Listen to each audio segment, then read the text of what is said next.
लोग होते हैं ऐसे टाइम में भी कि वो हनुमान जी को ढूंढने के लिए निकल पड़े हैं, या अश्वत्थामा जी को ढूंढने के लिए निकल पड़े हैं, या इन 7 चिरंजीवियों में से किसी से मिलने निकल पड़े हैं, और अगर निकले भी हैं तो क्या उनका डेटा है, तो कहाँ से शुरू करते हैं, क्या करते हैं, वो कहाँ जाते हैं, क्या पहाड़ पे जाते हैं, किसी जंगल में जाते हैं, या कोई ऐसा पॉइंट है कि भाई यहाँ से शुरुआत करो, इसके बारे में कहीं कुछ लिखा गया है क्या?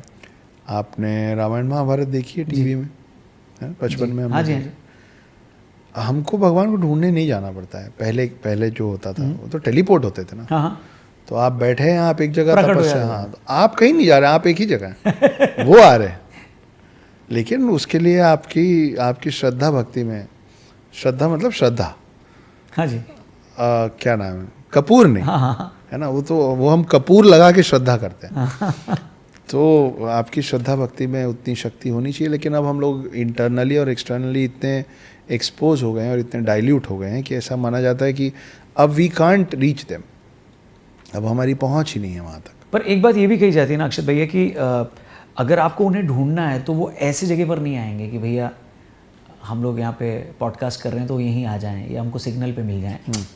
जनरली ये मान्यता होती है कि वो कहीं पहाड़ पे मिलेंगे या किसी ऐसे टेरेन में मिलेंगे जो बाकी लोगों के एक्सेस से बहुत दूर है, और तभी वो वहाँ पर आपको दर्शन भी देंगे, और वो आपकी परीक्षा भी होती है कि भैया थोड़ी मेहनत करो, मुझ तक पहुँचो, तब मैं करूँगा। और ऐसे ही महाअवतार बाबा जी के लिए भी कहा जाता है कि उनको ढूंढने के लिए बहुत लोग निकले, कि शायद हिमालय में जाएंगे और कोई ऐसा पॉइंट है वहाँ पर उनसे मिलेंगे, या वहाँ कई सारे संत हैं जो बैठे हैं हवन कर रहे हैं, यज्ञ कर रहे हैं। तो मैं तो आपका थियरी है कि भाई आपको बुलाइए, आप उनको, आपको अपने आप को ऐसा करिए कि वो प्रकट हो, आप मत ढूंढने जाइए। मैं आपको एक कहानी सुनाता हूँ और एक इमेजिनेशन देता हूँ, ठीक है? ये जो कहानी मैं सुना रहा हूँ मुझे किसी ने सुनाई थी, मुझे बड़ी इंटरेस्टिंग लगी, तो मैंने सोचा साझा कर देते हैं।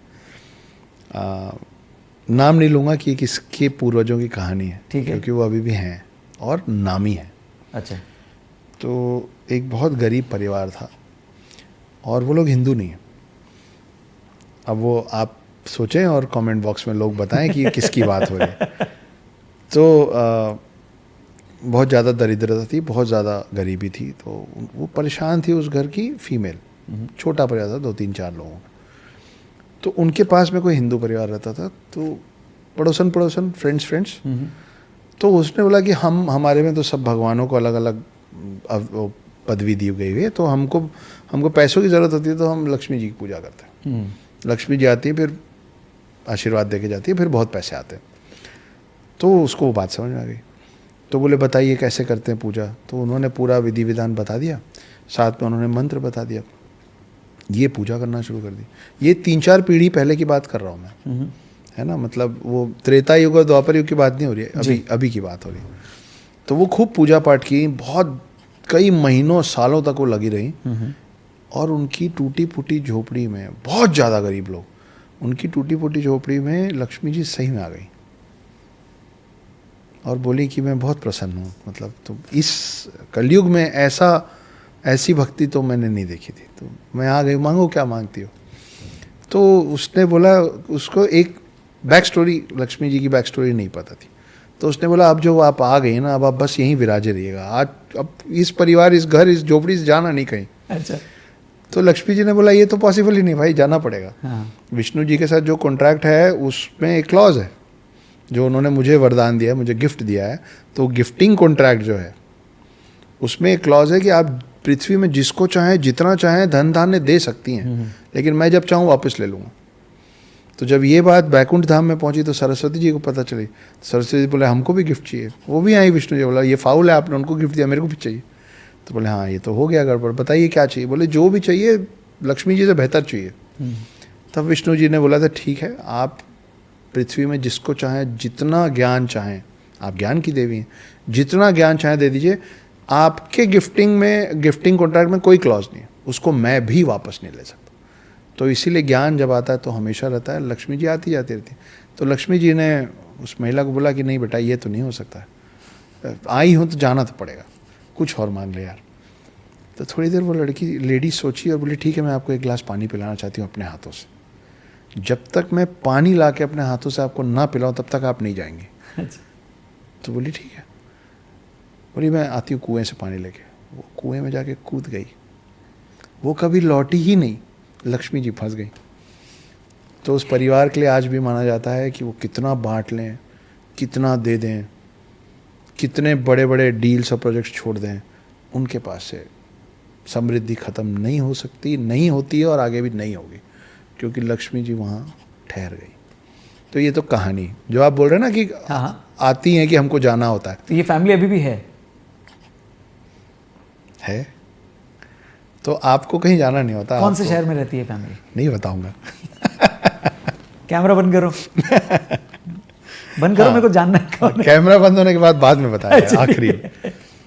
तो अभी भी जो पैटर्न है वो तो पुराने उन्हीं लोगों का सेट है कि तुमको कहीं नहीं जाना है यार, तुम मेरी भक्ति करो, बाकी सब मैं संभाल लूँगा। तो अगर आप भक्ति में उनको याद करेंगे ना तो वो भी वही संभालेंगे, आपको कहीं नहीं जाना है। तो ये तो एक कहानी हो गई। अब मैं आपको एक इमेजिनेशन देता हूँ जी। अब तो शायद नहीं करते होंगे, पर कभी ट्रेन में मेट्रो ट्रेन में सफ़र तो किए ही होंगे, हाँ जी, हाँ जी। है ना। आप सोचिए, इमेजिन कीजिए कि आप बैठे हुए हैं मेट्रो ट्रेन में या लोकल ट्रेन में, किसी भी ट्रेन, हाँ जी। और आपको एक बुज़ुर्ग आदमी दिख रहा है जो आपके सामने बैठ के इस तरफ किसी को देख के मुस्कुरा रहा है।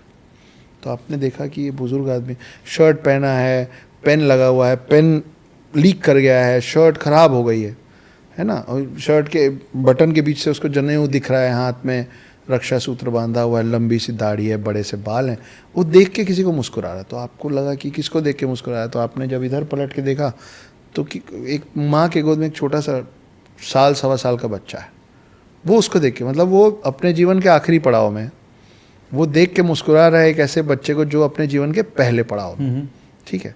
बच्चा भी रेसिप्रोकेट कर रहा है, वो जैसे हम लोग बच्चों के साथ मुंह बनाते हैं ना, हाँ। तो वो भी, आपने देखा दोनों चीज़ों को, आप फिलोसफिकली सोच लिए कि देखो आखिरी पड़ाव पहला पड़ाव मिल रहे हैं। अगली जगह वो ट्रेन रुकी, वो बुजुर्ग उठा और चला गया। आपको नहीं पता ना वो कौन था, क्या मालूम कि ये जो 1 सवा साल का बच्चा है ये जब 40-50 साल का हो और ऐसी किसी जगह पे बैठा हो तो भी वो बुजुर्ग शर्ट चेंज करके बैठा हो। क्या मालूम हो परशुराम हो, क्या मालूम हो कृपाचार्य हो, क्या मालूम हो वेद व्यास हो। तो हो सकता है अब आज की डेट में चीटिंग है, इसका कुछ फॉर्मेट होना चाहिए, ऐसे तो फिर नहीं। आज की डेट में देखिए, वो चिरंजीवी हैं और वो पृथ्वी छोड़ के जा नहीं सकते, और पृथ्वी में आप तो कुछ छोड़ते नहीं, हम तो सब जगह कब जाने में लगे हुए हैं, है ना। हम बोलते हैं वो फलाने शहर में चीता निकल के आ गया, अरे फलाने शहर में चीता नहीं आया, तुम चीते के शहर में घुस गए हो। अब वो बेचारा कहाँ जाएगा, आपको पहाड़ भी चढ़ना है, सब जानना है, पूरी दुनिया समझनी है। तो अब इनके पास भी तो नैरो डाउन होता जा रहा है ना कि कहाँ जाएं कि जहाँ ये लोग ना दिखें। तो आज की डेट में अगर आप सोचिए अश्वत्थामा या परशुराम आएंगे तो खड़ाऊ पहन के और घोड़े के रथ पे थोड़े आएंगे धनुष लेके, उनको तो मिंगल होकर चलना पड़ेगा ना कि हमको हमारे पड़ोसी के बारे में नहीं पता रहता, हमें बिल्डिंग में कौन रह रहा है क्या कर रहा है नहीं पता रहता। तो क्या इसलिए हमारे कल्चर में ये कहा गया है कि सबको ऐसे ही देखो भैया, क्या पता किस में कौन हो जाए। सच है, ये भी तो बोला गया है कि हर 24 घंटे में आपके ज़ुबान पे एक बार सरस्वती बैठती है, इसीलिए कभी अशुभ मत बोलो किसी के लिए, क्या मालूम लग जाए। इसीलिए बोला जाता है कि कभी ये मत बोला करो कि अगर मैं मर गया तो, अरे उसी समय बैठ गए तो निकल लोगे तुम। तो हम लोगों की बहुत सारी मान्यताएं हैं और सब मान्यताओं के पीछे उसके तर्क वितर्क हैं। हमने हर जानवर को कोई ना कोई भगवान से जोड़ रखा है। आप सोचिए, जब आदमी मांस खाता था, आज भी खाता है, लेकिन जब पहले सिर्फ मांस खाता था और शिकार करता था, आज तक हाथी कैसे बचे हुए। सोचिए कि एक कबीला, 100 लोगों का एक कबीला, एक हाथी को मार लेंगे तो 2-4-5 दिन का खाना तो उनका निपट जाएगा ना। वो 100 खरगोश मारते थे लेकिन वो एक हाथी को नहीं मारते थे।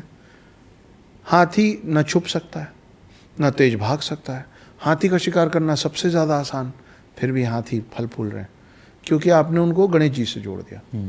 एक डर बना दिया कि अगर हाथी को नुकसान पहुंचा सीधे गणेश जी को गुस्सा आएगा, गणेश जी को गुस्सा है, गणेश जी के पप्पा हैं शिव जी, सोचो तुम्हारी क्या दुर्गति होगी। वो अभी भी बचे हुए। आपने खरगोश को नहीं जोड़ा, आपने चूहे को जोड़ दिया क्योंकि चूहे इंसानी लोगों के बीच में रहते हैं। आपने गाय को जोड़ दिया, आपने बैल को नंदी बना दिया।